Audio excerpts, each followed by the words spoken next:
A very warm welcome to all of you to Self Selection Board, a one step towards uniform। मेरा नाम है शुभम वाशने और आज हम करंट अफेयर वीकेंड का अपना सेशन शुरू करने जा रहे हैं जो कि है 16 फरवरी से 22 फरवरी तक। और ये जो जीके मैं यूज बता रहा हूं आपको वो काम आएगी आपके SSB, NDA, CDS and AFCAT में। चलिए शुरू करते हैं।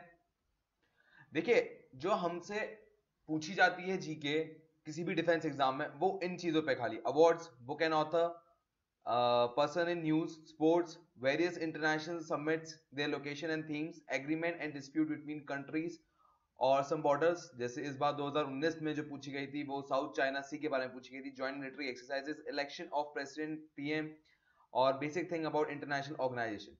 ठीक है, इस वीक हमारा बुक्स एंड ऑथर में कुछ नहीं है तो बाकी सारी चीजें हम डिस्कस करते हैं। चलिए शुरू करते हैं।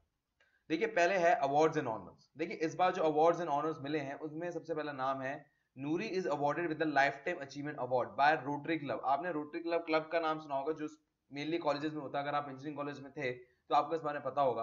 पर इन नूरी का जो फेमस है वो खाली इस सीजन से नहीं है, खाली वो रोटरी क्लब के से अवॉर्डेड है। वो इसलिए भी है कि एक वर्ल्ड रिनाउंड रेडिएशन ऑन्कोलॉजिस्ट है, प्लस उन्हें पद्मश्री अवार्ड से भी सम्मानित किया जा चुका है। इसलिए ये एक इंपॉर्टेंट हो जाता है क्योंकि ये एक बहुत बड़ी पर्सनालिटी है। तो याद रखिए, रोटरी डे के लिए नूरी जी को सम्मानित किया गया था और उनको world renowned oncologist and Padmashri awarded है। चलिए आगे चलते हैं। अब देखिए, स्पेन में हमारे ही एक्सटर्नल अफेयर मिनिस्टर जिनका नाम है सुषमा स्वराज, उनको grand cross order of civil merit दिया गया है। पर क्यों दिया गया है? देखिए, अप्रैल 2015 में नेपाल में अर्थक्वेक आया था तो वहां से 71 स्पेनिश नेशनल्स को बाहर निकालने में एक्सटर्नल अफेयर मिनिस्टर जी का काम था अंडर ऑपरेशन मैत्री। इस ऑपरेशन को याद कर लो। अगर आपसे पूछा जाए कि ह्यूमैनिटेरियन एक्ट एसएसबी में पूछा जाएगा कि ह्यूमैनिटेरियन एक्ट मतलब इंसानियत के लिए इंडियन आर्मी ने कौन सा ऑपरेशन किया था, तो ऑपरेशन है मैत्री। मैत्री का हिंदी में मतलब होता है एमिटी एंड फ्रेंडशिप। अब छोटी छोटी फैक्ट फाइल, छोटी छोटी। स्पेन की कैपिटल मैड्रिड, करेंसी है यूरो, प्राइम मिनिस्टर है पेड्रो। इन बातों को याद रखें। ये दो चीजें तो कभी बदलेंगी नहीं, मतलब ये दो चीजें कभी बदलेंगी नहीं। सॉरी, मेरी कभी भी स्लिप टंग हो जाती है। सो प्राइम मिनिस्टर हमारे पेड्रो, इनको आप याद रखें। चलिए आगे चलते हैं। यूनियन मिनिस्ट्री जो है राठौर जी हमारे, इनका नाम है कर्नल राजवर्धन राठौर। ये पहले इंडियन आर्मी में थे, वो इंटरनेशनल स्पोर्ट्स भी खेल चुके हैं और अब यूनियन मिनिस्ट्री में है। तो इन्होंने 7th नेशनल फोटोग्राफी अवार्ड में एज अ वो गेस्ट थे, वहां पर उन्होंने अवार्ड्स दिए जिसमें लाइफ टाइम अचीवमेंट अवार्ड दिया गया श्री अशोक दिलवाली जी को, and professional photograph of the year दिया गया है श्री एसएल संत कुमार जी को, और एमेचर फोटोग्राफर का दिया गया है श्री गुरदीप धीमन जी को। अब देखिए, इसमें दो थीम थी जो इंपॉर्टेंट है। थीम हमसे पूछी जाती है, मैंने आपसे पहले भी डिस्कस किया था कि हमसे थीम पूछी जाती है अलग अलग चीजों में। कहाँ गया ये रहा थीम? ठीक है, अब ये अवार्ड का है तो रिस्क नहीं लेते हैं, फिर भी एक बार देख लेते हैं। देखिए, फर्स्ट कैटेगरी अवार्ड जो था वो था वुमेन लेड डेवलपमेंट और दूसरी थी एमेच्योर कैटेगरी की fair and festival of India. ठीक, अब चलते हैं आगे। झारखंड बेस्ड एनजीओ युवा win Laurus world sports award. Laurus ये बहुत ही इंपॉर्टेंट स्पोर्ट्स अवार्ड है, इंटरनेशनल लेवल में मिलता है। युवा एक एनजीओ है झारखंड की, उसको मिला है, और लॉरस का उसको एक अवार्ड मिला है, लॉरस स्पोर्ट्स ऑफ गुड। इनका जो अवार्ड मिला है उसका नाम है Laurus sports for good award मिला है, और ये थर्ड एंट्री है। इससे पहले जिस एनजीओ को मिला है लॉरस स्पोर्ट्स ऑफ गुड वो है मैजिक बस, वो भी एक एनजीओ है। इसके साथ कुछ अवार्ड्स और मिले हैं, जैसे फॉर्मर आर्सेनल मैनेजर जो है अर्सनी वेंगर। मैं इसके बारे में थोड़ा आगे बात करता हूँ। ये देखिए, पहले तो ये देख लीजिए, चार है, थोड़ी ब्लर इमेज है, मुझे यही मिल चुकी है। ये वो एनजीओ से है, युवा नाम है इसका। ठीक है, और कौन सा अवार्ड था? लॉरस अवार्ड था, लॉरस वर्ल्ड स्पोर्ट्स अवार्ड। अब इसमें हाँ जी, ये देखिए, ये स्पोर्ट्समैन ऑफ द ईयर मिला है नोवाक डोजोविक को। किसका? लॉरस का। ये है नोवाक जी, ये टेनिस खेलते हैं, सर्बिया के हैं, ये बात याद रखें। कंट्री कौन सी है? और स्पोर्ट्समैन कौन, वो जो वुमेन मिली है वो है सिमोने बाइलेस, ये यूएसए की हैं। और लाइफ टाइम अचीवमेंट अवार्ड जो मिला है वो अर्सने वेंगर को मिला है, जो कि ये है अर्सनी। मैं शायद मेरी प्रोनाउंसिएशन गलत हो, माफी चाहता हूँ। ये फ्रांस के। इनके बारे में एक छोटी सी बात और, ये जो है ये फॉर्मर अर्सेनल मैनेजर थे ये, जिन्होंने 22 साल तक अपनी सर्विस एज अ मैनेजर रखी उन्होंने। ठीक, चलिए आगे चलते हैं। इससे पहले ये जो न्यूज थी, हाँ जी देखिए, ये एक इंपॉर्टेंट हो जाती है। इनका नाम है Elise Mertens win Qatar Open. Reason behind इनके जीतने का क्या है, ये इतनी पॉपुलर क्यों है? इन्होंने एक जो थर्ड रैंक की जो एक टेनिस प्लेयर थी सिमोना हालेप, उनको हरा के इस पोजीशन मतलब इस ओपन को जीता है, कतर ओपन को, इसलिए ये इंपॉर्टेंट हो जाती है। इनका नाम क्या है? Elise Mertens. तो कतर ओपन किसने जीता है? Elise Mertens. देखिए सुनील छेत्री जी बहुत ही पॉपुलर, बहुत ही डाउन टू अर्थ हमारे फुटबॉलर हैं। इन्होंने एक बार कहा था, you hate us, you love us, but please come to see us. ये इनका था इंडियन फुटबॉल के लिए कि आप लोग इंटरनेशनल फुटबॉल के फैन हैं, ठीक है, वहां पर आप उनके लिए प्यार है क्योंकि वो बेहतर खेलते हैं, पर आप हमारे लिए भी आइए वहां पर। तब इन्होंने ये लाइन कही थी। अब यहाँ पर इन्हें एक अवार्ड मिला है सुनील छेत्री जी को, ये है फुटबॉल रत्न अवार्ड। ये फर्स्ट टाइम किसी मिला है, तो इस बात को आपको याद करना जरूरी है। इनके कुछ पॉपुलर बातें हैं, इनको आप याद रखें। सुनील छेत्री जी को पॉपुलरली नोन किया जाता है कैप्टन फैंटास्टिक। और दूसरी बात, ये second highest number of goal इन्होंने करे हैं आफ्टर रोनाल्डो। मेरी थोड़ी आवाज मेरी कभी कभी टंग स्लिप हो जाती है। तो ये है रोनाल्डो के बाद इन्होंने second highest number of goal करे हैं इंटरनेशनल लेवल पे, ठीक। ये थी इनकी इंपॉर्टेंट बातें। आगे चलते हैं। Raigarh municipal corporation of Chhattisgarh ने जीता है स्वच्छता एक्सीलेंस अवार्ड। देखिए जो भी गवर्नमेंट से रिलेटेड है ना, वो आपको याद हमेशा ही रखनी है। रीजन बिहाइंड, देखिए जो आप एग्जाम देने जा रहे हैं वो क्या है? गवर्नमेंट। बना कौन कर रहा है? Government organisation. तो गवर्नमेंट से जो चीजें लगी हुई हैं वो तो बहुत इंपॉर्टेंट हो ही जाती हैं, ठीक है। तो ये रायगढ़ की म्युनिसिपल कॉर्पोरेशन ने जो ऑफ छत्तीसगढ़ की है, वहां पर उसने स्वच्छता एक्सीलेंस अवार्ड जीता है। उनके बाद जो जीता है वो जीता है अंबिकापुर ने, जो कि छत्तीसगढ़ में। और जो तीसरा स्थान मिला है वो मिला है कुंभकानोम तमिलनाडु में, ठीक है।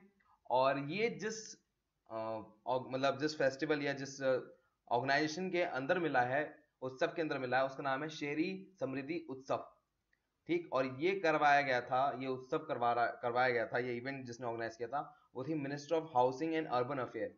ये इसका बताने का सिर्फ इतना रीजन है, आपको पता होना चाहिए कि स्वच्छता चीजें कहाँ किसके अंदर आती हैं, दैट्स इट। चलिए आगे। President to president Tagore award for culture and harmony. अब ये जो मिला है, ये पहले बात तो हमारे प्रेसिडेंट कौन है? प्रेसिडेंट हमारे रामनाथ कोविंद जी। रामनाथ कोविंद जी ने ये अवार्ड दिया है, तो 3 लोगों को दिया है। पहला है राजकुमार सिंघाजित सिंह, दूसरा है बांग्लादेश के culture organization Chhayanaut, and तीसरा है राम सुतरवान जी। तो राजकुमार जी बांग्लादेश की कल्चर ऑर्गेनाइजेशन को, और राम सुतरवान जी को ये मिला है। चलिए आगे चलते हैं। Bradley Cooper win PETA's Oscar award for a star is born. देखिए ब्रैडली कूपर अवार्ड, उनको एक जो अवार्ड मिला है उसका नाम है Oscar by the people for ethnic treatment of animal. इसका आप नाम याद रखें, बहुत पॉपुलर ऑर्गेनाइजेशन है ये। ये समझिए एक एनजीओ की तरह है, बट बहुत ही इंटरनेशनल लेवल पर है।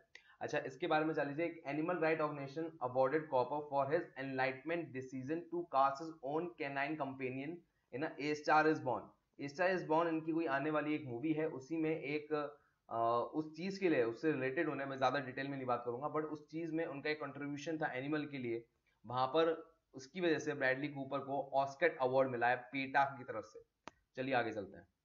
अब आते हैं डिफेंस न्यूज पे। डिफेंस न्यूज में सबसे पहले इंपॉर्टेंट आता है F-21 फाइटर जेट, जो कि हमारे हिंदुस्तान में अब मेक इन इंडिया के तौर पे आने वाला है। वो है लॉकहेड मार्टिन कंपनी का है, ठीक है। अब वो जिस कंपनी के साथ, हिंदुस्तान की कंपनी के साथ मेक इन इंडिया के अंदर काम कर रही है, वो है टाटा एडवांस सिस्टम। अब मैं यहाँ पर एक एसएसबी का क्वेश्चन आपसे डिस्कस करता हूँ। मेरे साथ एक बार कर्नल चौहान सर थे, वो मेरा मॉकी इंटरव्यू ले रहे थे। तो वहां पर मुझसे एसएसबी में ये पूछा गया कि आप ये बताइए कि इंडिया जो पब्लिक सर्विस ऑर्गेनाइजेशन है, पब्लिक सर्विस कंपनी जो है, जो डिफेंस के इक्विपमेंट बनाती है, उन 3 कंपनियों का नाम बताओ। तो मेरे को इतनी नॉलेज नहीं थी, पर क्योंकि मैं मेरठ का हूं, तो मेरठ में मैंने देखा है अशोक लेलैंड के मैंने ट्रक देखे थे, मारुति की जीप देखी थी। तो तब मैं 2 तो बता दिए, मैंने कहा सर तीसरा मुझे पता नहीं, मैं आपको बाद में पता करके बता दूंगा।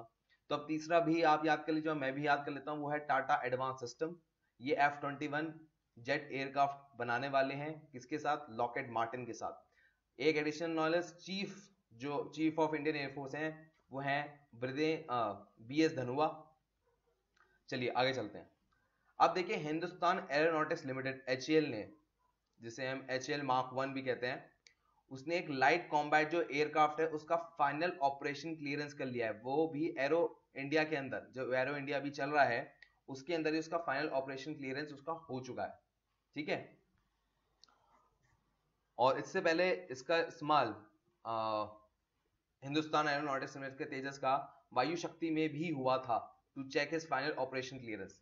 ठीक है, चलिए आगे चलते हैं। अब देखिए वैसे तो नॉर्मली हम किसी देश की सबमरीन या कुछ हम डिस्कस नहीं करते हैं, पर ये सबमरीन कुछ ज्यादा ही इंपॉर्टेंट हो जाती है। ईरान की सबमरीन है और ये फतेह इसका नाम है, और इसको यूज करने का मतलब इसको डिस्कस करने का रीजन ये है कि ये एक ईरान और यूएस ने, मतलब यूएस ने ईरान पे सैंक्शन लगा रखे हैं, ठीक है, अंडर न्यूक्लियर डील। तो ये सबमरीन इसलिए इंपॉर्टेंट हो जाती है कि क्योंकि ये ईरान और यूएसए की राइवलरी चल रही है। ठीक, तो इसका नाम आप याद कर लीजिए, इसका नाम है फतेह।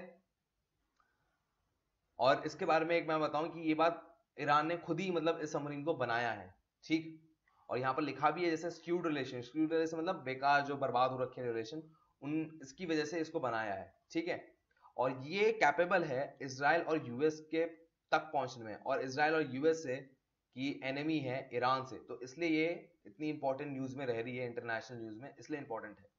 अब आप समझ गए होंगे कि ईरान की राइवलरी है इसराइल और यूएसए से, इसलिए फतेह सबमरीन ज्यादा इंपॉर्टेंट है। चलिए आगे चलते हैं फटाफट। एक्सरसाइज वायु शक्ति, very very very very important, आपको पता होना चाहिए। हमारे देश की दो सबसे इंपॉर्टेंट इंडियन एयरफोर्स की एक्सरसाइज हैं, जो खाली इंडिया अपनी ताकत की क्षमता को जांचने के लिए करता है या ताकत की क्षमता को दिखाने के लिए करता है, वो है वायु शक्ति और गगन शक्ति। ठीक, अब देखिए वायु शक्ति जो हुई थी वो नियर हुई थी पोखरान राजस्थान के पास। ठीक है, और यहाँ पर फर्स्ट टाइम दो मिसाइल का इस्तेमाल किया गया, वो है आकाश और ALH। ठीक, इसके साथ वायु शक्ति जो थी वो डेमोस्ट्रेट करी थी IF एबिलिटी। अब याद समझिए कि वायु शक्ति में और गगन शक्ति में क्या अंतर है, मैं आपको बताने जा रहा हूँ। देखिए जो वायु शक्ति है उसने क्या चेक किया कि enemy convoy, tanks, radar station और रेलवे यार्ड को, मिलिट्री हेडक्वार्टर्स को टारगेट कैसे किया जाए, इसमें वायु शक्ति के अंदर काम पे हुआ। अब जो गगन शक्ति है वो air power, air to air combat को जांचने के लिए गगन शक्ति का इस्तेमाल करती है। समझ रहे हैं आप, वायु शक्ति का काम है ग्राउंड से रिलेटेड जितनी चीजें हैं उनको कैसे स्ट्राइक किए, उसके लिए वायु शक्ति का इस्तेमाल होता है, और गगन शक्ति का इस्तेमाल होता है एयर टू एयर कॉम्बैट के लिए। समझ गए होंगे आप। अब आते हैं स्पोर्ट्स की न्यूज पे। इस हफ्ते की स्पोर्ट्स की न्यूज में सबसे पहला नाम है जो क्रिस गेल हैं। इनके बारे में आज दो इंपॉर्टेंट न्यूज है इस हफ्ते में। सबसे पहले इन्होंने शाहिद अफरीदी जी का एक रिकॉर्ड तोड़ दिया है, जो कि है most sixes in the international cricket. इन्होंने 477 सिक्सेस मारे हैं, जिससे शाहिद अफरीदी का रिकॉर्ड टूट गया। उनका है 476 524 मैचेस में। और इसके साथ जो इनका 47 6 है, ये इन्होंने जिसकी बॉल के अगेंस्ट मारा है वो है मोइन अली, जो कि इंग्लैंड के हैं। अब इसके साथ एक और मैं आपसे न्यूज अभी डिस्कस कर दे रहा हूं, बाद में भी करूंगा, कि क्रिस गेल जो है उन्होंने रिटायरमेंट लेने का डिसाइड कर लिया है, और इनके नाम कुछ कीर्तिमान है। इसमें एक सबसे इंपॉर्टेंट कीर्तिमान है कि वो second leading ODI runner scorer हैं आफ्टर ब्रेन लारा, और इनको एक्सप्लोसिव बैट्समैन, आपको पता ही होगा एक्सप्लोसिव बैट्समैन है ये। अब इसके साथ चलते हैं। 7 Strandja memorial tournament held in Sofia Bulgaria. इसमें रशिया सबसे पहले पे रहा और जो इंडिया था वो 7th पे था। इसके साथ इसमें इंपॉर्टेंट बातें क्या थी कि एशिया के गेम्स के गोल्ड मेडलिस्ट अमित पंघाल ने क्लेम किया second successive gold, defeating Kazakhstan. आप इतना याद रखिए, अमित पंघाल ने कजाकिस्तान के टिमरिस के खिलाफ 5-0 से विजय हासिल की है। ठीक है, अमित, मैं क्लियर करता हूं, दोबारा बताता हूं आपको सिंपल भाषा में। अमित पंघाल ने कजाकिस्तान के खिलाफ टेम्रिटास के खिलाफ 5-0 से फतेह हासिल की है, और वो गोल्ड मेडल हासिल उन्होंने कर लिया। इसके साथ गोल्ड मेडल किस किस और को मिला है वो इंपॉर्टेंट है, वो है निखात जरीन, जो कि जूनियर वर्ल्ड चैंपियन रह चुकी है पहले 51 kg में, एंड मीना कुमारी देवी। ये तीनों हैं जिन्होंने गोल्ड मेडल मारा है। ठीक है, 3 गोल्ड मेडल आपको पता लग गए। अब आगे चलते हैं आगे। मैरी कॉम, जिनको डेजिग्नेटेड किया गया है women training ambassador of Puma. इनके बारे में खास बात, ये ओलंपिक की 2012 की ब्रॉन्ज मेडल रह चुकी हैं, और इनके नाम 6 गोल्ड मेडल हैं वर्ल्ड एमेच्योर बॉक्सिंग चैंपियनशिप में। ये भी इंपॉर्टेंट है। ये एकमात्र ऐसी वुमेन है, और इनका जो रिकॉर्ड है, इनके ऊपर मूवी भी बनी थी जो कि प्रियंका ने बनाई थी, प्रियंका चोपड़ा जी ने। चलिए आगे चलते हैं। Person in news. अब देखिए यूएन ने अपॉइंट किया है Chandramouli Ramanathan as a controller NASG। Okay, Chandramouli Ramanathan, one of the topmost position in the Department of Management Strategy Policy and Compliance, मतलब DMSPC, जिसका मतलब है Department of Management Strategy Policy and Compliance में इनको appoint किया गया है एज अ कंट्रोलर NASG। क्या नाम है इनका? चंद्रमौली रामनाथन। ठीक है, अब DMSPC आपके लिए नया होगा तो इसका मतलब समझ लीजिए काम क्या करता है। देखिए इसका नाम है इसका काम जो है वो है global management strategy and policy framework. Okay, और बजटरी और फाइनेंस रिपोर्टिंग। ठीक है, मतलब मैनेजमेंट करना है, स्ट्रेटेजी को पॉलिसी फ्रेम करनी है और फाइनेंस और बजट को देखना है। ये काम है DMSPC, फुल फॉर्म है इसकी department of management studies policy and compliance. चलिए आगे चलता है। Hina Jaiswal become the first women fighter women flight engineer of Indian air force. ये बहुत ही इंपॉर्टेंट न्यूज हो जाती है सभी वुमेन्स के लिए जो भी इंडियन एयरफोर्स ज्वाइन कर रही हैं और जो सीरियस दे रही हैं, इनके लिए भी बहुत इंपॉर्टेंट हो जाती है। अगर आप SSB में जा रहे हैं तो आप उससे पूछा जा सकता है फाइटर पायलट कौन बनी है, और ये जो अभी first women fighter flight engineer बनी है उनका नाम क्या है? इनका नाम है हीना जायसवाल। ठीक है, इस बात को आप याद रखें। आगे, सुशील चंद्रा को नया इलेक्शन कमिश्नर बनाया गया है, इस बात को आप याद रखें। इससे पहले जो इलेक्शन कमिश्नर थे वो थे अशोक लवासा। ठीक है, चलिए बस यहां तक की कहानी है यहां पर।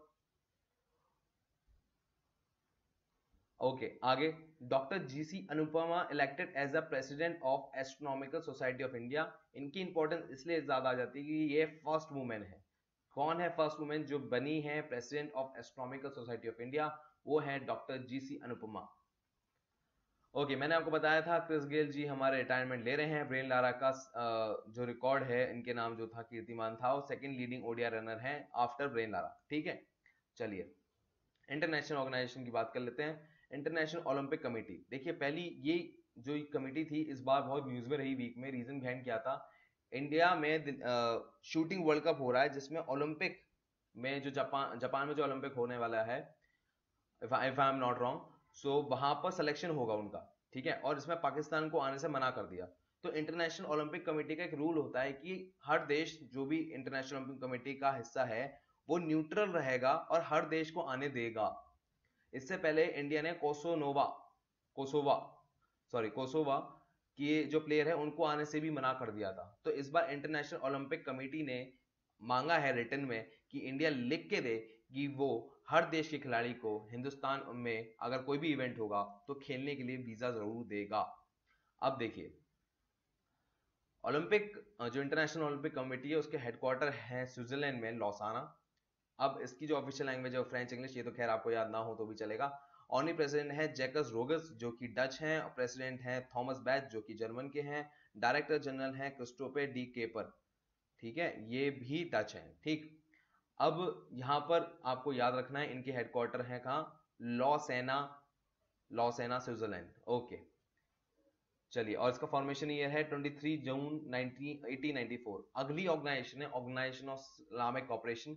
ये न्यूज में इस वजह से रही कि जहां इंडिया को इसमें सिर्फ ऑब्जर्वर का स्टेटस भी नहीं मिल रहा था, वहां पर इसको अब गेस्ट के तौर पे बुलाया गया है। ओके, बट ऑब्जर्वर का स्टेटस क्यों नहीं मिल रहा था? पाकिस्तान मना कर रहा था, क्योंकि पाकिस्तान वर्ल्ड का पहले एक सबसे बड़ा मुस्लिम कंटेनिंग, मतलब मुस्लिम पॉपुलेशन का सबसे बड़ा देश था। पर आज की तारीख में इंडोनेशिया है, और आज की तारीख में पाकिस्तान का उतना दबदबा रहा नहीं है। पहले कहीं ना कहीं उसकी इकोनॉमी भी अच्छी डेवलप कर रही थी, ठीक है, इंडिया से compete करने लायक था, पर आज नहीं है। तो सभी देशों ने एक जोर दिया, जितने भी मुस्लिम देश थे, कि इंडिया को यहाँ पर होना चाहिए। और आज की तारीख में ऑर्गेनाइजेशन ऑफ इस्लामिक कॉपरेशन है आफ्टर पुलवामा अटैक, जो इसमें आपको पता होगा हमारे 40 CRPF के लोग जवान शहीद हुए हैं, तो उसके बाद इमीडिएटली इंडिया को इसमें इनवाइट किया है। तो इसलिए हमें इसके बारे में पता होना चाहिए। देखिए, इसका एडमिनिस्ट्रेटिव सेंटर जो है, या बोले तो हेडक्वार्टर कहाँ है, वो है जेदा, सऊदी अरेबिया में। ऑफिशियल लैंग्वेज है अरेबिक, इंग्लिश, फ्रेंच, और ये रिलीजियस टाइप ऑफ ऑर्गेनाइजेशन है। अच्छा, ऑर्गेनाइजेशन ऑफ इस्लामिक कॉपरेशन के बारे में बात करें तो अगर मैं आम शब्दों में बताऊं ये काम कैसे करती है, तो ये समझ लो ये है, एक तरह से आम शब्द में बोलूं एक लेमन लैंग्वेज में, वो है United Nation of Islamic cooperation. मतलब जो यूनाइटेड नेशन काम करता है ना, वही इस्लामिक कॉपरेशन करती है। और इसका मोटो जो है, मैं आपको मोटो एक बार पढ़वा देता हूँ। इसका मोटो है to safeguard the interest and ensure the progress and wellbeing of Muslims. बस मुस्लिम ठीक रहें, यही इसका मोटो है, और मुस्लिम के हक मतलब जो हक में बातें हों सिर्फ वही हैं।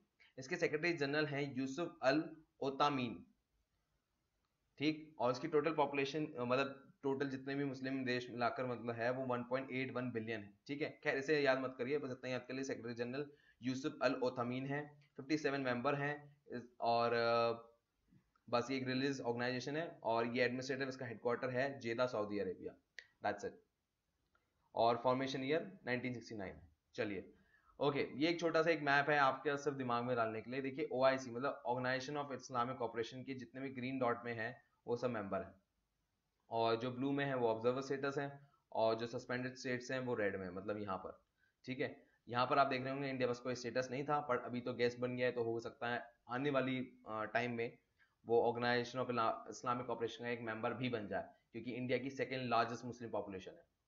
ओके, सो ये होता है हमारे वीडियो के एंड से पहले की एक लास्ट क्वेश्चन आया। देखिए इसमें क्या है, ये है क्वेश्चन आस्क्ड इन एसएसबी। देखिए एसएसबी में करंट अफेयर्स को लेकर सिर्फ दो बातें पूछी जाती हैं। एक, कौन कौन से इवेंट चल रहे हैं रिसेंटली, जैसे अभी मैंने आपको बोला शूटिंग चल रहा था हिंदुस्तान में, या अभी जैसे अभी बोलिविया में वहां पर रेसलिंग चैंपियनशिप चल रही थी, वो सब, ठीक है। और दूसरा सवाल जो पूछा जाता है ये कि अभी तक पिछले 3 महीने से 3 महीने या 6 महीने में कौन कौन फॉरेन डेलीगेट्स इंडिया आए हैं, ठीक है, और उनका काम क्या था और क्यों आए थे और उन्होंने क्या एमओयू साइन किए, या हमारे प्रधानमंत्री जी कहाँ कहाँ गए हैं पिछले 3 महीने में, आप जरा उनके बारे में थोड़ा ब्रीफ में बताएं, ठीक है। ये सवाल हमसे एसएसबी में पूछा जाता है। तो अब बात करें, India Argentina sign 10 MOU, India Argentina sign 10 MOU agreement. इसमें से इंपॉर्टेंट जो एमओयू थे वो थे global centre for nuclear energy partnership. देखिए जो इंडिया है वो एनएसजी का पार्ट नहीं है, तो वो ऐसे ही एमओयू साइन करता रहता है, तो ये न्यूज आपके लिए इंपॉर्टेंट हो जाती है। दूसरी बात है Argentina sign framework agreement for international solar alliances. Okay, ये दो इंपॉर्टेंट बातें। इसके साथ जो प्रेसिडेंट हैं अर्जेंटीना के, उनका नाम है मॉरिसोस मैक्री, मतलब एमएम है ना, इनका इनिशियल हो गया एमएम, तो आप ऐसे याद कर सकते हैं। President of Argentina is um, is Mauricio Macri. Okay चलिए आगे चलते हैं। इसके बाद हमारे जो मोदी जी हैं वो 2 दिन की विजिट के लिए कहीं गए थे, वो हैं साउथ कोरिया। साउथ कोरिया अभी वो गए हुए हैं, उसके साथ उनको एक अवार्ड के लिए, मतलब सियोल पीस प्राइज के लिए भी उनको कन्फर्ट किया गया, मतलब चुना गया है बाय प्रेसिडेंट मून जे इन, ठीक है। अब इसके साथ अर्जेंटीना, ओके फाइन, अब इसके साथ जो कैपिटल है साउथ कोरिया की वो है Seoul, currency south Korean von, और प्रेसिडेंट है मून जे इन। ये दो बातें आप पता, ये तीनों बातें ही आपको पता होनी चाहिए, क्योंकि कहाँ गए वो सियोल, वहां की करेंसी क्या है साउथ कोरियन वॉन, और प्रेसिडेंट है मून जे इन। किनसे मुलाकात हुई है? मून जे इन से। ओके, ये हो गई इस इंपॉर्टेंट डे की बात, ठीक। देखिए जब भी कोई साउथ एशिया नेशन में आता है ना नॉर्मली, तो वो इंडिया और पाकिस्तान दोनों को ही कवर करता है। ऐसे ही प्रिंस मोहम्मद बिन सलमान जी ने किया, वो इंडिया आए तो उन्होंने पाकिस्तान की भी विजिट की थी, उसके बाद इंडिया आए थे। तो उसमें उन्होंने क्या किया कि काउंटर टेररिज्म की बात उन्होंने की वहाँ हमारे मोदी जी के साथ, उसके साथ renewable energy investment, defence security की बात की, और उन्होंने 44 बिलियन का एक इन्वेस्टमेंट भी किया। मैंने आपको जैसे बताया उन्होंने पाकिस्तान की पहले विजिट की, तो पाकिस्तान की विजिट करने पे उन्होंने 20 मिलियन का इन्वेस्टमेंट पाकिस्तान के साथ किया, और उसके साथ इन्होंने सऊदी अरेबिया के चाइना की विजिट का भी आगे प्लान किया है। और इसके साथ सऊदी अरेबिया की कुछ इंपॉर्टेंट बातें, कैपिटल हो गई Riyadh, currency Saudi riyal, crown prince Mohammed bin Salman, official language Arabic. So guys आप मुझे व्हाट्सएप पे मैसेज करते हैं, थैंक यू सो मच, आपने मेरी वीडियो का अप्रिसिएशन करते हैं हर जगह। बट मैं आपसे कहूँगा आप यूट्यूब बॉक्स में, कमेंट बॉक्स में आप ज़रूर कमेंट करें, क्योंकि जब आप कमेंट करते हैं तो मेरे लिए वो देखना ज़्यादा आसान है कि मैं दिन में 50 बार यूट्यूब खोलता हूँ, और शायद व्हाट्सएप दिन में एक बार भी नहीं, क्योंकि मैं अराउंड 50 व्हाट्सएप ग्रुप से जुड़ा हुआ हूँ, तो इट्स क्वाइट इम्पॉसिबल कि मैं सारे मतलब व्हाट्सएप पढ़ पाऊँ, मेरी व्हाट्सएप भरा हुआ रहता है पूरी तरह।